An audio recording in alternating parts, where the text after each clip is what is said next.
والضحى والليل إذا سجى ما ودعك ربك وما قلى وللآخرة خير لك من الأولى ولسوف يعطيك ربك فترضى ألم يجدك يتيما فآوى ووجدك ضالا فهدى ووجدك عائلا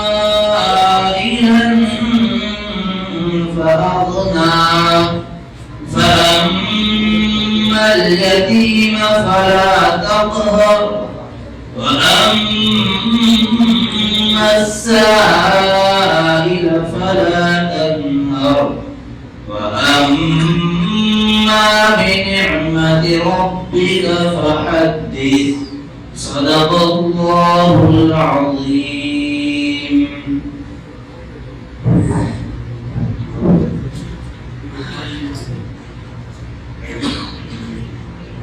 تلاوت کلمہ کے بعد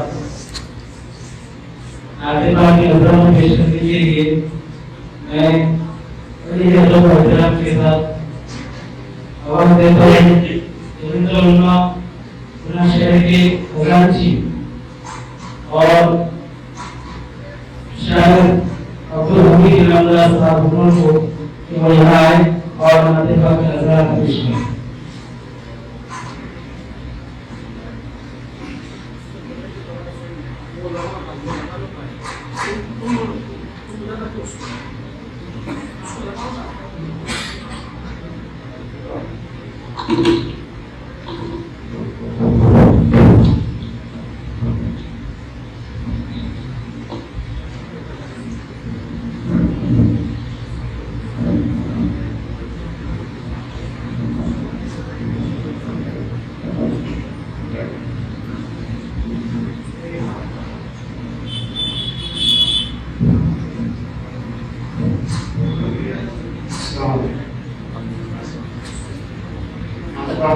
سے پہلے دو اشعار آپ کی نظر دینا چاہتا ہوں. نہ جب کے خزینے کی باتیں نہ جب کے خزینے کی باتیں کرو صرف ان سے مدینے کی باتیں نبی کے قرینے کی باتیں یہی ہیں سلیقے سے جینے کی بات. آئیے نعت پاک سماعت کریں.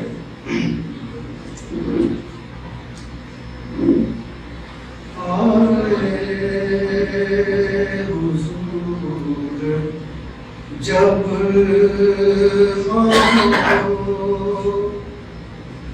اختر کے سامنے آئے حضور جب اختر کے سامنے سب مات پڑ گئے رخ انور کے سامنے سب مات پڑ گئے.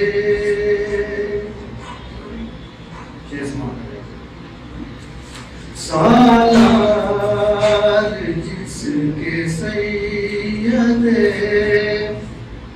ابرار ہو گئے. سالار جس کے سید سالار جس کے سید ابرار ہو گئے. جیتی وہ فوج کفر کے لشکر کے سامنے جیتی وہ فوج کفر کے لشکر کے سامنے آئے حضور جب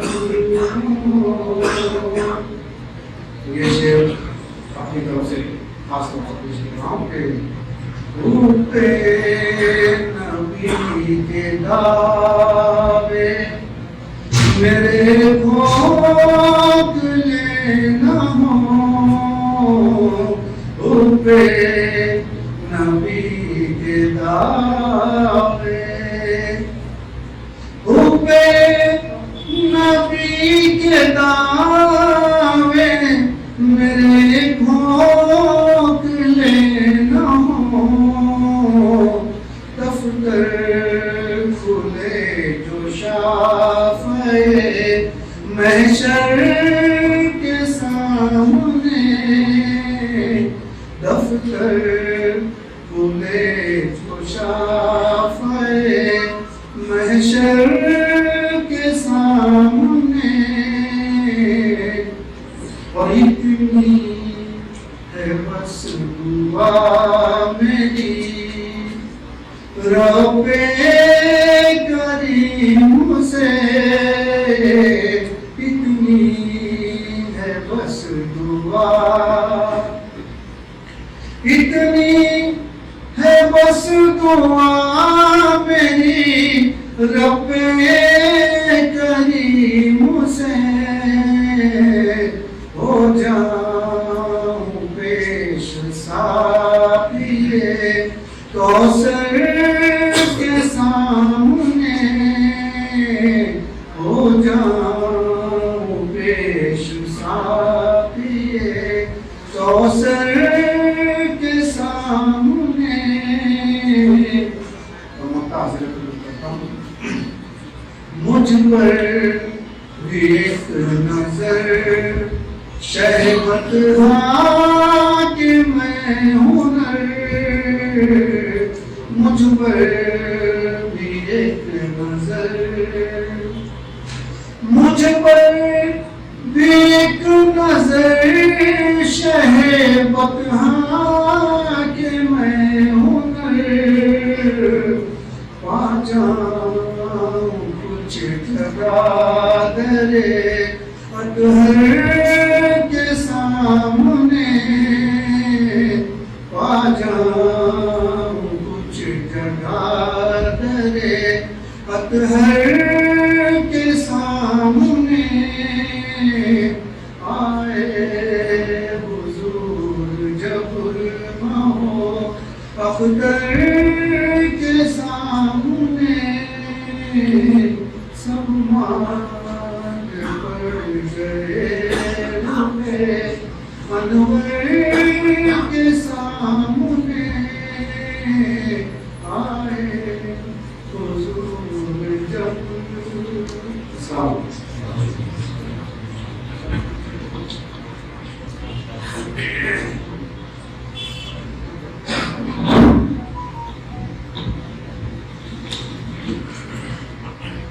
محترم حاضرین، آج کا یہ اجلاس عام جو اتحاد کے عنوان پر منعقد ہوا ہے، آپ حضرات جانتے ہیں کہ اتحاد کے معنی آپس میں متحد اور اکٹھے ہو کر زندگی بسر کرنے کے، یوں تو اتحاد ایک چھوٹا سا لفظ ہے، مگر یہ لفظ اتنا جامع ہے کہ اس کے اندر معنی کا ایک جہاں پوشیدہ ہے، انفرادی قوت، فکری قوت، معاشرتی قوت، اقتصادی قوت، ایمانی قوت اور سائنسی قوت، اسی طرح کی تمام قوتوں کی یکجہتی ہو تو پھر مکمل اتحاد ہوتا ہے۔ فرد قائم ربط ملت سے ہے تنہا کچھ نہیں، موج ہے دریا میں اور بیرون دریا کچھ نہیں۔ اتحاد میں بڑی طاقت اور قوت ہے۔ کسی ملک کی بقا کا انحصار قومی یکجہتی اور اتفاق پر ہے۔ کوئی جماعت، کوئی ملک، کوئی قوم اقوام عالم کی نگاہ میں عزت و آبرو، وقار و احترام کا مقام نہیں پا سکتی جب تک کہ اس کے افراد میں یکجہتی اور ہم آہنگی نہ ہو۔ قومی اتحاد کے بغیر ترقی اور خوشحالی کا تصور بھی ایک خام خیال ہے۔ جس طرح موج کی قوت کا زور جوش تلاطم اور تن تنے دریا کے اندر ہے، دریا کے باہر موج کوئی معنی نہیں رکھتی، اسی طرح فرد کی اپنی کوئی قوت نہیں ہوتی۔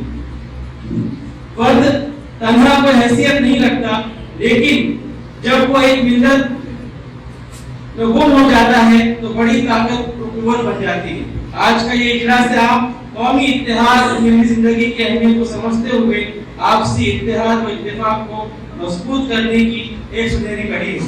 تو جمعیت علماء پونا شہر کی جانب سے یہاں پر یہ سنہری کڑی، سنہری پروگرام، خوبصورت آپ کے سامنے پروگرام پیش کیا جا رہا ہے۔ جمعیت علماء مسلمانوں کی وہ جماعت ہے جس نے ہر موقع پر مسلمانوں کی نمایاں خدمات انجام دی ہے، نمائندگی کی ہے۔ آپ حضرات کے سامنے اس کی خدمات ابھی آگے آتی رہے گی۔ میں مختصراً قومیت یہاں پر اتحاد کے پروگرام کے اندر یہ بات کہتا چلوں کہ ہمیشہ جمعیت علماء کا یہ پیغام رہا ہے کہ ہم مذہب و ملت کی تفریق کے بنا، یعنی نہ تو مسلکوں کو دیکھتے ہوئے اور نہ ہی مذہبوں کو دیکھتے ہوئے ہمیشہ آپسی اتفاق و اتحاد بھائی چارے کے لیے ہم لوگ اپنی خدمات انجام دیں۔ اس سے پہلے کہ جمعیت علماء ہند نے ملک کے ہر گوشے کے اندر جہاں پر نفرتوں کی بارش عام تھی، نفرتیں کی جا رہی تھی، نفرتوں کا ماحول عام تھا، ایسے موقع پر محبت کی بارش کو برساتے ہوئے اپنی خدمات کو انجام دیا ہے اور بھائی چارہ، اتحاد و اتفاق کے لیے کام کیا ہے۔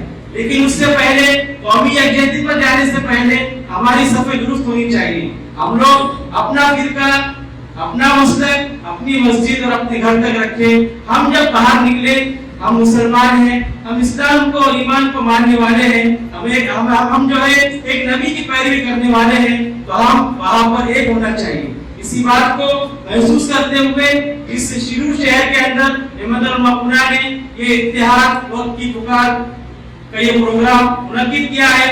آئے ہوئے سبھی مہمانوں کا میں یہاں پر یہاں کی مسجد بکر صاحب، ٹرسٹیان اور دیگر کمیٹی حضرات کی جانب سے دل کی عطا گہرائیوں سے استقبال کرتا ہوں اور پروگرام کو آگے بڑھاتے ہوئے آج کے ہمارے مقرر حضرت مفتی احمد حسین صاحب کو دعوت سخن دیتا ہوں کہ حضرت والا جو پونا شہر کی مشہور و معروف شخصیت ہے وہ یہاں پر آئے اور آج کے پروگرام کی غرض و غایت کو بیان کریں۔ حضرت مولانا مفتی احمد حسین صاحب۔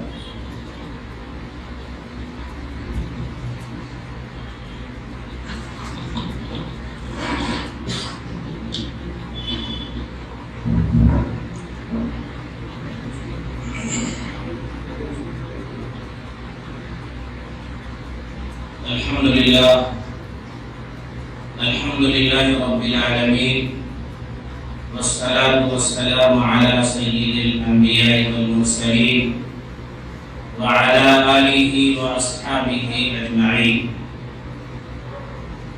قال الله تبارك وتعالى في كلامه المجيد والفرقان الحميد: أعوذ بالله من الشيطان الرجيم، بسم الله الرحمن الرحيم، واعتصموا بحبل الله جميعا ولا تفرقوا۔ صدق اللہ العظیم۔ ایک ہو جائیں تو بن سکتے ہیں خورشید مبین، ایک ہو جائیں تو بن سکتے ہیں خورشید مبین، ورنہ ان بکھرے ہوئے تاروں سے کیا بات کریں۔ حضرات سامعین کرام، آج کے اس جلسے کے مہمان خصوصی جمعیت علماء ہند مہاراشٹر کے جنرل سیکریٹری حضرت مولانا حلیم اللہ قاسمی صاحب، جمعیت علماء پونا شہر کے جناب قاری ادریس صاحب، یوسف زکاری صاحب اور اس شہر کے ذمہ داران، خصوصاً اس شہر کی اس مسجد کے ذمہ داران اور شیرور شہر سے آج کے اس خصوصی موقع پر تشریف لائے ہوئے تمام مہمانوں کا میں شکریہ ادا کرتا ہوں کہ آپ نے ایک جمعیت کی دعوت پر، جس کا عنوان بہت ہی پیارا ہے، بہت ہی خوبصورت ہے، اتحاد وقت کی پکار، اس عنوان پر آپ یہاں جمع ہوئے۔ حضرات سامعین کرام، آج اس وقت ہم جس ملک کے اندر رہ رہے ہیں اس کی صورتحال یہ بتاتی ہے کہ اگر تم بکھرے رہے، اگر تم منتشر رہے، اگر تم الگ الگ فرقوں میں الگ الگ خیالوں میں بٹے رہے، الگ الگ ذہنوں میں بٹے رہے، تو علامہ اقبال کا وہ شعر یاد ہونا چاہیے، یاد رکھنا چاہیے کہ نہ سمجھو گے تو مٹ جاؤ گے اے ہندی مسلمانوں، نہ سمجھو گے تو مٹ جاؤ گے اے ہندی مسلمانوں، تمہاری داستان کرنا ہوگی داستانوں میں۔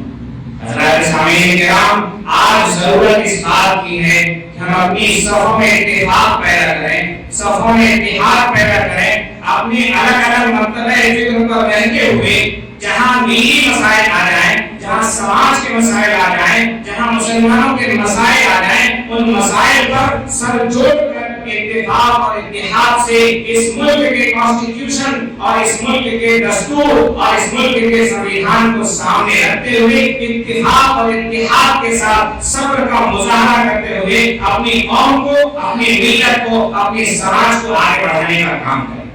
اور جمعیت علماء ہند ہندوستان کی وہ سب سے قدیم عظیم تنظیم ہے جس نے ہر موڑ پر مسلمانوں کی رہنمائی کی ہے اور ہر موڑ پر مسلمانوں کی مدد کی ہے، چاہے وہ تین طلاق کے مسائل ہو، چاہے وہ جو ہے شاہبانوں کے مسائل اس وقت سامنے آئے ہو، چاہے مسلمانوں کے مدارس کو اور دہشت گردی کے الزامات کی اٹھنے والی انگلیاں ہو، جو بھی حالات آئے ہیں، مسلمان جمعیت علماء ہند مسلمانوں کے لیے کھڑی ہے۔ ابھی لاک ڈاؤن سے پہلے ایک مخصوص جماعت کے اوپر جس طریقے سے الزام لگانے کی کوشش کی گئی اس ملک کے میڈیا نے، جمعیت علماء وہ تنظیم تھی جس نے سب سے آگے بڑھ کر اس کی مخالفت کی، اور مخالفت ہی نہیں کی بلکہ درگاہ شکن جواب ملک کو بھی دیا اور اس ملک کی میڈیا کو بھی دیا۔ آپ حضرات اس بڑے عظیم شان پروگرام میں آئے ہیں، آج ضرورت ہے کہ ہم اونچ نیچ کے فرق کو، مکتبہ فکر کے فرق کو مٹا کر کے ایک قرآن کی بنیاد پر، ایک اسلام کی بنیاد پر، ایک دین کی بنیاد پر، ایک مذہب کی بنیاد پر، ایک اللہ کی بنیاد پر، ایک رسول اللہ کی بنیاد کے اوپر ہم متفق ہو جائیں، متحد ہو جائیں۔ یہی آج وقت کی ضرورت ہے، یہی آج وقت کی للکار ہے، یہی آج وقت کی ضرورت ہے اور وقت کی للکار ہے کہ ایک ہی صف میں کھڑے ہو گئے محمود و ایاز، ایک ہی صف میں کھڑے ہو گئے محمود و ایاز، نہ کوئی بندہ رہا نہ کوئی بندہ نواز۔ ہم اس مذہب کے ماننے والے ہیں جہاں بڑوں کا بھی احترام کیا جاتا ہے، چھوٹوں کا بھی شفقت کیا جاتا ہے۔ ہم اس مذہب کے ماننے والے ہیں جس مذہب کے اندر جانوروں کے حقوق بھی طے کر دیے گئے ہیں۔ ہم اس مذہب کے ماننے والے ہیں جہاں راستے کے حقوق طے کر دیے گئے ہیں۔ ہم اس مذہب کے ماننے والے ہیں جہاں جس مذہب کے اندر جو ہے چرندے پرندے کے حقوق طے کر دیے گئے ہیں، ان کا بھی احترام کرنے کا حکم دیا گیا ہے۔ ہم تو اس مذہب کے ماننے والے ہیں جہاں بے گھر درختوں کو نہیں کاٹا جا سکتا۔ ہم اس مذہب کے ماننے والے ہیں جس مذہب کے اندر وضو میں پانی، غسل میں پانی ضرورت سے زیادہ خرچ نہیں کیا جا سکتا۔ جس مذہب کے اندر پانی کو فضول خرچ کرنے سے بچنے کی تاکید کی گئی ہے، اس مذہب کے اوپر دہشت گردی کا الزام لگایا جاتا ہے، یہ نہایت غیر مہذب الزام ہے۔ اس لیے جب تک ہم اپنے آپس میں اتحاد اور اتحاد پیدا نہیں کریں گے، متحد نہیں ہوں گے، میں مبارکبادی دیتا ہوں جمعیت علماء ہند کے ذمہ داران کو کہ آپ مبارکبادی کے مستحق ہیں کہ پونا سے دور شیمون شہر کے اس مقام پر آپ نے لوگوں کو جمع کر کے متحد ہونے کی جو دعوت دی ہے۔ جمعیت علماء کی ہمیشہ سے کوشش رہی ہے کہ ملک کے مسلمان متحد ہو جائیں، ملک کے مسلمان دستور کو، قانون کو سامنے رکھ کر متفق رہیں، جب بھی کوئی مسئلہ کھڑا ہو جائے تو مسلمان کھڑے ہو جائیں۔ یہی جمعیت علماء کی قیادت میں ہندوستان کے ملک کے اندر جو آزادی کی جنگیں لڑی گئی، فریڈم فائٹرز پیدا کیے گئے، یہی جمعیت علماء ہند کی دین تھی جس کی وجہ سے یہ ملک انگریزوں کی جنگوں سے چھوٹا اور آج ہم آزادانہ زندگی گزار رہے ہیں۔ لہذا ہم سب کو متحد ہونے کی ضرورت ہے، متحد ہونے کی ضرورت ہے۔ ہم آپس کی نفرتوں کو مٹا دیں، آپس کی نفرتوں کو ختم کر دیں، 7 صندوقوں میں بند کر کے نفرتوں کو دفن کر دیں، 7 صندوقوں میں بند کر کے نفرتوں کو دفن کر دیں کہ آج انسانوں کو محبت کی ضرورت ہے۔ حضرات سامعین کرام، چند باتیں میں اپنی طرف سے پیش کر رہا ہوں کہ آپ متفق ہو جائیں، متحد ہو جائیں، اس طرح کے جو مسائل سامنے آئیں اتحاد کا مظاہرہ کریں، اور جب بھی جمعیت علماء آپ کو آواز دے آپ لبیک کہیے، اور یقین جانیں جمعیت علماء کی طاقت آپ کی طاقت ہے، اور آپ جب یہ جمعیت علماء کو رحمت سے آپ مدد کریں گے تو جمیع علماء آگے بڑھ کر آپ کی ہر موقع پر مدد کرے گی، اور یقین جانیے یہی وہ جماعت ہے جو ہمارے اور آپ اس دین سے قیادت کر رہی ہے اور قیادت کا حق بھی ادا کر رہی ہے۔ ہمارے آگے یہاں پر موجود ہیں، مولانا کو سننے کے لیے آئے ہیں، آپ نے میری ان چند باتوں کو سنا، اللہ تعالیٰ سے دعا فرمائے اللہ تعالیٰ ان باتوں پر ہمیں متفق اور متحد ہو کر عمل کرنے کی توفیق عطا فرمائے، اور تمام لوگوں کا شکریہ ادا کرتا ہوں کہ آپ نے ہماری باتوں کو سنا۔ شکریہ، جزاک اللہ، السلام علیکم و رحمۃ اللہ وبرکاتہ۔ مفتی احمد حسین قاسمی صاحب، اب میں بڑے ہی ادب و احترام کے ساتھ جمعیت علماء پونا شہر کے صدر، آج کے اس پروگرام کے رہنما، جنہوں نے اتحاد کے موضوع کو ذہن میں رکھتے ہوئے آج کے اس پروگرام کو کامیاب بنانے اور کرنے کے لیے شیرول شہر کے 2-3 سفر کیے اور پھر آج کا یہ پروگرام ہوا۔ ان کا پیغام یہ ہے کہ ایک شجر ایسا محبت کا لگایا جائے، ایک شجر ایسا محبت کا لگایا جائے جس کا ہم سائے کے آنگن میں بھی سایہ ہو جائے۔ میں بڑے ہی ادب و احترام کے ساتھ جناب قاری محمد ادریس انصاری صاحب کو دعوت دیتا ہوں کہ وہ تشریف لائے اور ہم سبھی کو اتحاد کے اس موضوع پر اپنے مواعظ حسنہ سے مستفیض فرمائیں۔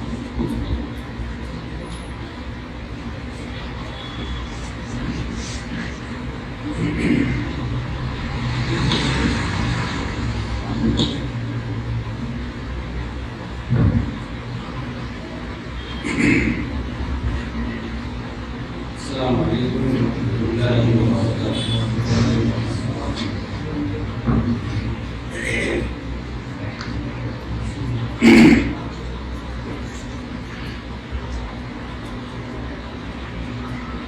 میں سب سے پہلے درخواست کروں گا کہ جو علماء کرام ہمارے یہاں پر تشریف لائے ہیں، آگے تشریف لائے ہیں، پیچھے ہمارے محترم تشریف فرما ہے، میں تمام ہی علماء کرام سے درخواست کروں گا کہ وہ آگے تشریف لائیں۔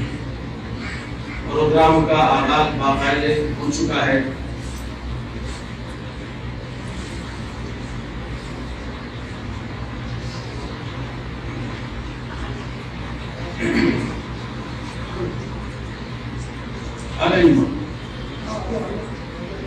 چونکہ مولانا ہمارے علماء کرام مسجد کے امام صاحب پیچھے تشریف لائے، ان کو آگے بھیجتے رہے۔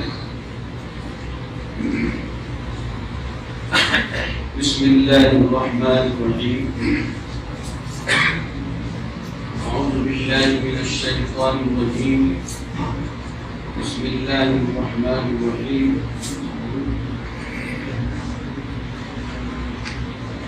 واعتصموا بحبل الله جميعا ولا تفرقوا واذكروا نعمة الله عليكم إذ كنتم أعداء فألف بين قلوبكم فأصبحتم بنعمته إخوانا۔ صدق الله العظيم۔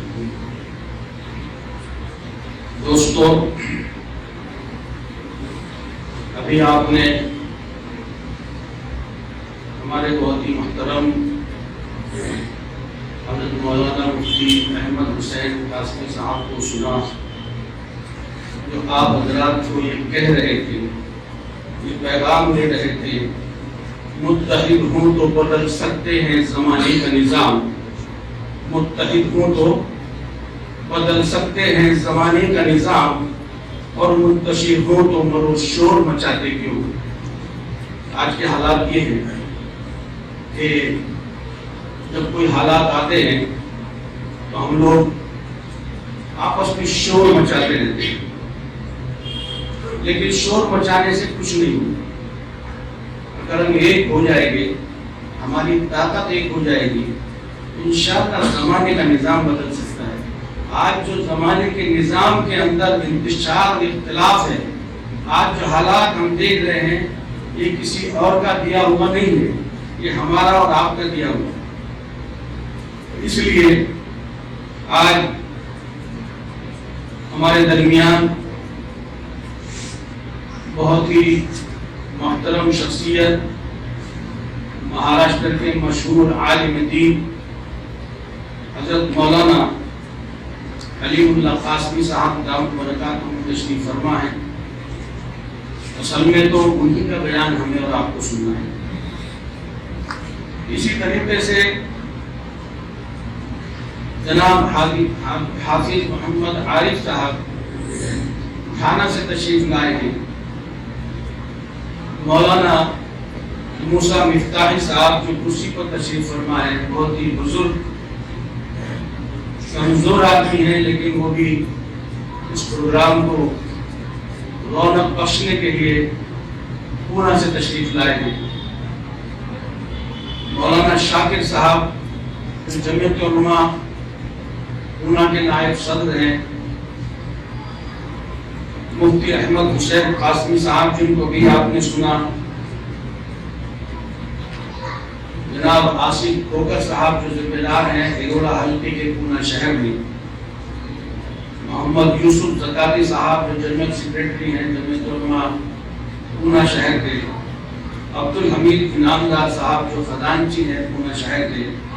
وسیم مولانی صاحب جو بہت ہی ذمہ دار قسم کے آدمی ہیں. شفقت احمد صاحب جو ہمارے سرپرست نائب صدر ہیں.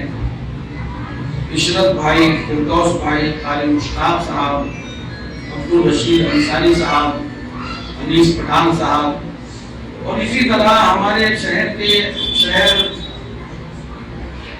شروع کے ہمارے بہت ہی مقتدر علماء کرام، جن میں مولانا کوثر صاحب امام بازار مسجد، مولانا اویس صاحب امام ابو بکر مسجد، امام بکر قصاب مسجد، مولانا طاہر صاحب پاٹر گیٹ مسجد، مولانا عارف صاحب امام قبرستان مسجد، مولانا عرفان صاحب نائب امام مسجد حاضر، مولانا الطاف صاحب قلبی محلہ مسجد، مولانا صاحب عالم صاحب سید نگر، مفتی سعید صاحب سابق امام مکتب مسجد، مولانا عبداللہ صاحب، اور یہاں کے بہت ہی ذمہ دار جناب حاجی یاسین صاحب صدر بکر قصاب مسجد، اور اقبال صاحب، نسیم خان صاحب، حاجی بشیر باغوان صاحب، مظفر قریشی نگر سیوک شہر شروع. میں ان تمام ہی احباب کا شکریہ ادا کرتا ہوں اور میں استقبال کرتا ہوں کہ ان حضرات نے اس پروگرام کو رونق بخشی، ہماری ہمت افزائی فرمائی اور ہمارے ساتھ رہے. امید کرتا ہوں کہ اسی طرح ہم اور آپ سب مل کر اکٹھے ساتھ میں رہیں گے اور اپنی طاقت کو مضبوط کریں گے. اصل میں آج کے دور میں مسلمان جس قدر ذلیل اور خوار اور رسوا ہوا ہے شاید اس سے پہلے کبھی کسی دور میں نہیں رہا. اور جتنا کمزور آج کا مسلمان ہے شاید ہی اتنا کمزور کبھی رہا ہو. یہی وجہ ہے کہ آج کے دور میں مسلمانوں کی بین الاقوامی طور پر کوئی اہمیت نہیں ہے اور دنیا کی تمام قومیں مسلمانوں پر پل پڑی ہیں، مسلط ہو گئی ہیں. ہر جگہ انہیں ہراساں کیا جا رہا ہے، ان کی عزت و ناموس محفوظ نہیں ہے، ان کے املاک تباہ و برباد کی جا رہی. بہت سارے ممالک میں انہیں تحت دیکھ کیا جا رہا ہے، جن میں قابل ذکر فلسطین، افغانستان، عراق، سوریہ، حلب اور میانمار ہے. وطن عزیز میں بھی مسلمانوں کو مختلف اوقات میں مختلف طریقے سے ہراساں اور پریشان کیا جاتا ہے. کبھی شریعت میں رد و بدل کرنے کی کوشش کی جاتی ہے تو کبھی گائے کے نام پر معصوم لوگوں کو نشانہ بنایا جاتا ہے، کبھی اسلامی قلعے، مدارس و مساجد کی طرف انگشت نمائی کی جاتی ہے. اب سوال یہ پیدا ہوتا ہے کہ آخر یہ ہماری ایسی غربت کیوں ہو رہی ہے؟ ہمیں ہر طرف سے دبانے کی کوشش کیوں کی جا رہی ہے؟ اس کے اسباب اور وجوہات کیا ہیں؟ جبکہ اللہ نے مسلمانوں کو ان کے گناہوں اور معصیتوں کے باوجود بہت ساری نعمتوں سے نواز رکھا ہے، اور یہ نعمتیں مختلف انواع و اقسام کے ہیں. جیسے اللہ نے مسلمانوں کو زراعتی، حیوانی، آبی، معدنی، غذائی کے ہر قسم کے ثروت و دولت سے نوازا ہے. پیٹرول کا ایک وافر مقدار مسلمانوں کے پاس موجود ہے. مسلمانوں کی تعداد بھی 1 ارب سے زائد ہے. 60 کے قریب اسلامی ممالک ہیں اور ان کا محل وقوع بھی بہت اہم ہے. اہم آبی گزرگاہیں مسلمانوں کے پاس ہیں کہ مسلمان اتنا بے بس، مجبور، کمزور، ذلیل کیوں ہے؟ ان کے خون کی قیمت پانی سے بھی ارزاں کیوں ہے؟ ان کے متعدد وجوہات ہو سکتے ہیں، مگر ان میں سب سے اہم اور اصل وجہ آپسی اختلاف، انتشار اور سبقے بازی. یہی وہ بیماری ہے جس نے آج مسلمانوں کو مفلوج کر رکھا ہے اور جس کی وجہ سے آج اغیار ہم پر غالب ہوتے جا رہے ہیں. ہمیں اپنے اسلاف سے اتحاد و اتفاق اور باہمی یکجہتی کی جو میراث ملی تھی، ہم نے اسے پس پشت ڈال دیا اور اس کے برعکس آج دوسری قومیں متحد و متفق ہو کر اپنے جائز اور ناجائز مقاصد کے حصول میں کوشاں نظر آ رہی ہیں. کسی شاعر نے کہا تھا، گواہی ہم نے جو اسلاف سے میراث پائی تھی، گواہی ہم نے جو اسلاف سے میراث پائی تھی، ثریا سے زمین پر آسمان نے ہم کو دے مارا. جبکہ قرآن کریم نے ہمیں زمانے نزول سے ہی سکھا دیا تھا، ترہبون بہ عدو اللہ وعدوکم، یعنی اپنی طاقت کے ذریعے تم اپنے اور اللہ کے دشمن کو خائف کر سکتے ہو. اور قرآن مجید میں مسلمانوں کو متعدد بار اس بات کی تلقین کی گئی کہ آپسی اختلاف اور انتشار کو ختم کر کے متحد و متفق ہو جاؤ. ارشاد باری تعالیٰ ہے، وَاعْتَصِمُوا بِحَبِّ اللَّهِ جَمِيعًا وَلَا تَفَرَّقُوا، اور اللہ کی رسی کو مضبوطی سے پکڑ لو اور آپس میں تفرقہ بازی نہ کرو. مفسرین کے نزدیک حبل اللہ سے مراد کتاب اللہ اور سنت رسول صلی اللہ علیہ وسلم ہے. لہذا امت محمدیہ کے پاس کتاب اللہ اور سنت رسول کی شکل میں اتحاد و اتفاق کی مضبوط بنیادیں. اللہ کے رسول صلی اللہ علیہ وسلم نے ارشاد فرمایا، ترکت فیکم امرین لم تضلوا ما تمسکتم بہما کتاب اللہ و سنت رسول. میں تمہارے درمیان دو چیزیں چھوڑ کر جا رہا ہوں، جب تک ان دونوں چیزوں کو مضبوطی سے پکڑے رہو گے کبھی گمراہ نہیں ہوگے، اور وہ کتاب اللہ اور رسول اللہ صلی اللہ علیہ وسلم کی سنت. اللہ تعالیٰ نے اختلاف اور باہمی انتشار اور بدامنی کی مذمت کرتے ہوئے اسے بدترین عذاب قرار دیا ہے. قل هو القادر على ان يبعث عليكم عذابا من فوقكم ومن تحت ارجلكم او يلبسكم شيعا ويذيق بعضكم باس بعض. بتا دیجیے کہ اللہ قادر ہے، وہ تم پر تمہارے اوپر سے یا تمہارے پاؤں کے نیچے سے تم پر کوئی عذاب مسلط کر دے، یا تمہیں فرقہ فرقہ بنا کر ایک فرقے کو دوسرے سے لڑائی کا مزہ چکھا دے. اللہ رب العالمین نے پیغمبروں کو ایسے لوگوں سے لا تعلقی کا حکم دیا جو آپس میں اختلاف ایجاد کرتے ہیں اور اس پر اصرار بھی کرتے ہیں. ان الذین فرقوا دینہم وکانوا شیعا لست منہم فی شیء. جن لوگوں نے اپنے دین میں تفرقہ ڈالا، کئی فرقے بن گئے، ان سے آپس کا کوئی سروکار نہیں ہے. اللہ نے آپسی اختلاف، انتشار اور فخر و غرور کو مشرکوں کا شیوہ قرار دیا. ولا تكونوا من المشركين من الذين فرقوا دينهم وكانوا شيعا، اور ان مشرکوں میں سے نہ ہو جانا جنہوں نے اپنا دین الگ کر لیا اور گروہوں میں بٹ گئے. جب انسان اتحاد و اتفاق کو تابع نسیاں میں رکھ کر گروہوں اور ٹولیوں میں پٹ جاتا ہے تو ان کا انجام کیا ہوتا ہے اور کس طرح سے انہیں اس کا نتیجہ ملتا ہے، اس کی وضاحت کرتے ہوئے اللہ تعالی نے فرمایا، ولا تنازعوا فتفشلوا وتذهب ريحكم، اور آپ اس میں جھگڑا نہ کرو ورنہ تم لوگ کشتی ہو جاؤ اور تمہاری ہوا اٹھ جائے گی. مزید فرمایا، ولا تكونوا كالذين تفرقوا واختلفوا من بعد ما جاءهم البينات واولئك لهم عذاب اليم. اور ان لوگوں کی طرح نہ ہو جانا جو فرقے میں بٹ گئے اور روشن دلائل آ جانے کے بعد آپس میں اختلاف کرنے لگے. یہی وہ لوگ ہیں جن کے لیے دردناک عذاب ہے.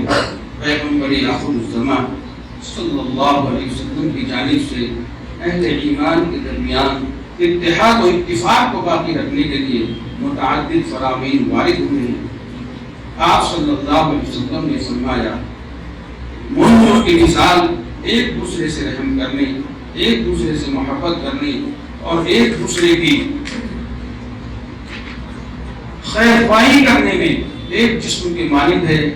جب ان میں سے کوئی عضو بیمار ہوتا ہے تو پورا جسم اس کے لیے درد اور بخار کے ساتھ رات جگائی کرتا ہے. اور ایک دوسری جگہ ارشاد فرمایا ایک مومن دوسرے مومن کے لیے عمارت کی مانند ہے جس کا بعض سے تقویت حاصل کرتا ہے. اسی طرح اسلامی جماعت سے کناری کشی کرنے والوں کو وعید سناتے ہوئے فرمایا جو شخص جماعت سے الگ ہوا اور اسی حالت میں اس کی موت واقع ہو گئی تو گویا وہ جاہلیت کی موت مرا. آج پوری دنیا کے مسلمانوں کی حالت ذات اس بات کا تقاضا کر رہی ہے کہ تمام مسلمان خصوصاً وارثین انبیاء اتحاد و اتفاق اور اجتماعیت کی دعوت دینے اور اس کے فضائل بیان کرنے کے ساتھ ساتھ کچھ عملی پروگرام واللہ عمل بھی بنائیں. آج امت اسلامیہ کا ایک عظیم المیہ یہ ہے کہ وہ ایک اللہ، ایک رسول اور ایک قرآن کے حامل ہونے کے باوجود اختلاف و انتشار کے شکار ہیں. اور یہ اختلاف ہمارے پاک علماء دین ملت، علماء دین اور نام نہاد ملت فروش قائد دین نے مسلک و جماعت اور عقیدہ و نظر کے اختلاف کو ہوا دے کر پیدا کیا ہے. عموماً اتحاد ملت کا ایک نظریہ یوں پیش کیا جاتا ہے کہ ہر شخص کو اپنے مسلک پر عمل کرنے کی پوری آزادی ہو اور بنیادی طور پر تمام مسلک اور فرقوں کی بقا و تحفظ کے ساتھ ساتھ مسلمان ایک پلیٹ فارم پر جمع ہو جائیں.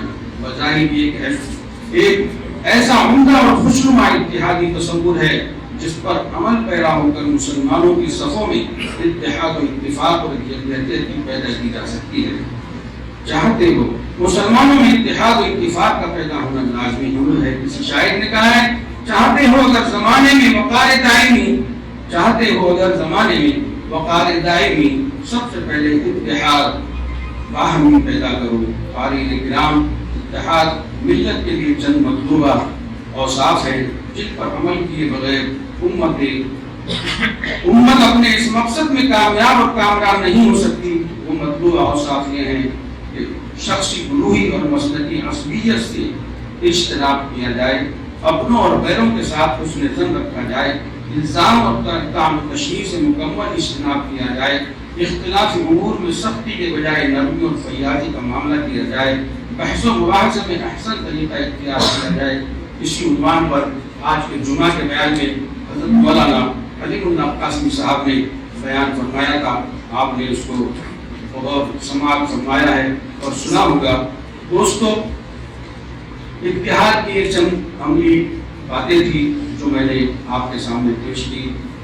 علامہ اقبال علیہ رحمہ نے کہا ہے منفعت ایک ہے اس قوم کی، نقصان بھی ایک ہی سب کا نبی، دین بھی ایمان بھی ہے، حرم پاک بھی اللہ بھی قرآن بھی ہے، کچھ بڑی بات تھی ہوتے جو مسلمان بھی تھے. فرقہ بندی ہے کہیں اور کہیں جاتے ہیں، کیا زمانے میں پنپنے کی یہی باتیں ہیں. یوں تو سید بھی ہو، مرزا بھی ہو، افغان بھی ہو، تم سبھی کچھ ہو، بتاؤ تو مسلمان بھی ہو. وہ زمانے میں معزز تھے مسلمان ہو کر اور تم پار ہوئے تاریخ برا ہو کر. تم آپس میں غضبناک، وہ آپس میں رحیم، تم خطا کار و خطا بین، وہ خطا پوش و کریم. یہ چند باتیں تھیں میرے دوستو. اس کے اوپر اگر ہم پیدا ہوئے تو اس کے لیے کسی شاعر نے کہا تھا ظلم اور جبر کی پہچان مٹا کر رکھ دے، ظلم اور جبر کی پہچان مٹا کر رکھ دے، اب بھی ہم چاہیں تو کوہرام مچا کر رکھ دیں. خشک تنکوں کی طرح بکھرے ہوئے ہیں ہم لوگ، خشک تنکوں کی طرح بکھرے ہوئے ہیں ہم لوگ، ایک ہو جائیں تو دنیا کو ہلا کر رکھ دیں. اسی عنوان پر آج کا یہ پروگرام چل رہا ہے.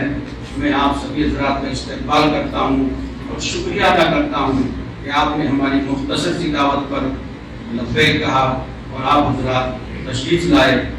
اب میں اپنی بات کو ختم کرتا ہوں کہ یہ جمعیت علماء جو آپ کے سامنے اس وقت جس عنوان پر پیغام لے کر آئی ہے، یہ ہمیشہ جیسا اس سے پہلے ہمارے ناظم صاحب نے کہا کہ جہاں بھی ایسے بھی حالات ہوں جمعیت علماء فوراً کھڑی ہو جاتی ہے اور جو کمزور یا مجبور لوگ ہوتے ہیں ان کے قدم سے قدم ملا کر اپنی خدمات پیش کرتی ہے، جس کے لیے اللہ کی طرف سے بھی آیا کہ قدم قدم پہ اجالے اتر کے آئیں گے.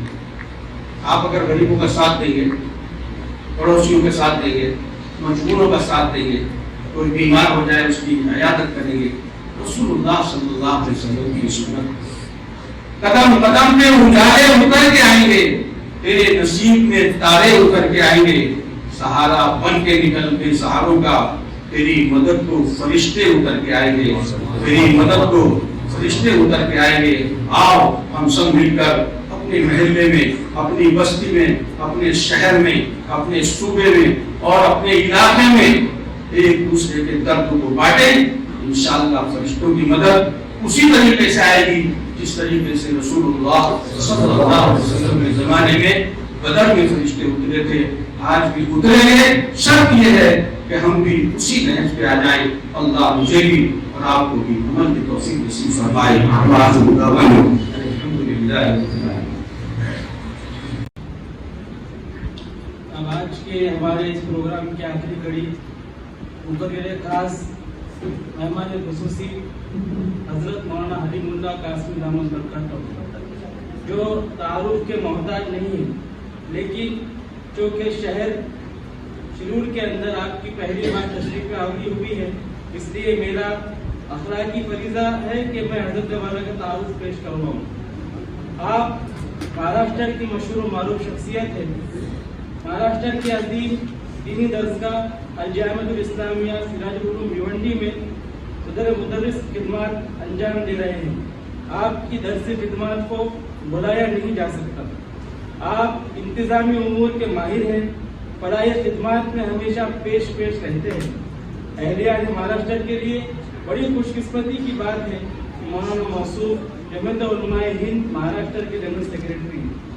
بطور جنرل سیکریٹری آپ کی خدمات کا احاطہ کرنے کے لیے میرے پاس الفاظ کم ہیں اور وقت بھی اس کی اجازت نہیں دیتا، لیکن یہ آپ کو بتاتا چلوں کہ آپ حضرات بخوبی جانتے ہیں کہ لاک ڈاؤن کے پہلے جب کولہاپور، سانگلی، میرٹھ، کرنواڑ کے اندر سیلاب آیا، اس موقع پر جمعیت علماء ہند مہاراشٹر کی جانب سے وہاں پر 100 مکانات تعمیر کیے گئے۔ بر وقت ان کے لیے، ان کی بازآباد کاری کے لیے، ان کے تعاون کے لیے ایک منظم طریقے سے جس کی رہبری، جس کی رہنمائی حضرت والا نے فرمائی، آپ کے حکم پر، آپ کے کہنے پر اور آپ کے اندر وہ کام ہوا کہ وہاں پر 100 مکان تعمیر ہوئے، اور وہ مکانات ان لوگوں کو جو اس سیلاب کے اندر تباہ و برباد ہو چکے تھے، جن کے پاس ماچس کی جو ہے تلی بھی نہیں تھی، یعنی ماچس کی کاڑی بھی نہیں تھی آگ لگانے کے لیے، جسم پہ پہننے کے لیے کپڑے نہیں تھے، کھانے کے لیے کھانا نہیں تھا، ایسے موقع پر جمعیت علماء مہاراشٹر وہاں پر پہنچی اور پورا کام حضرت والا کی نگرانی میں ہوا۔ آپ نے جو پلاننگ کی اور آپ کے جب وہاں پر پہنچے تو جمعیت علماء پونا کبا بھی وہاں پہنچا، دیگر تنظیمیں بھی وہاں پر پہنچی، لیکن میں آپ کو بتاتا چلوں کہ جمعیت علماء ہند ہی وہ جماعت ہے جو وقتی طور پر کام نہیں کرتی۔ دیگر تنظیمیں وہاں پہنچی، انہوں نے اناج بانٹا، کپڑے بانٹے، کھانے کا انتظام کیا، 10 دن 15 دن ہفتہ بھر وہ لوگ کام کیے اور چلے گئے، لیکن جمعیت علماء ہند وہاں پر روز اول سے لے کر جب تباہی ہوئی تھی اس وقت سے لے کر آج تک وہاں پر کام کر رہی ہے۔ جب تک ان لوگوں کو مکانات نہیں ملے، جمعیت نے اپنے وہاں پر خدمات انجام دی۔ میں یہ بتانا چاہ رہا ہوں آپ کو کہ اس وقت لوگ یہ کہہ رہے تھے، تنظیمیں یہ کہہ رہی تھی کہ کس طریقے سے آپ یہاں پر مکان تعمیر کریں گے، جمعیت علماء کس نہج پر کام کر رہی ہے، ہمارے تو سمجھ میں نہیں آ رہا ہے، لیکن آج وہی لوگ، وہی تنظیمیں، وہی سیاسی و سماجی جماعت جو انگلی اٹھا رہے تھے آج ہماری خدمات کو سراہ رہے ہیں۔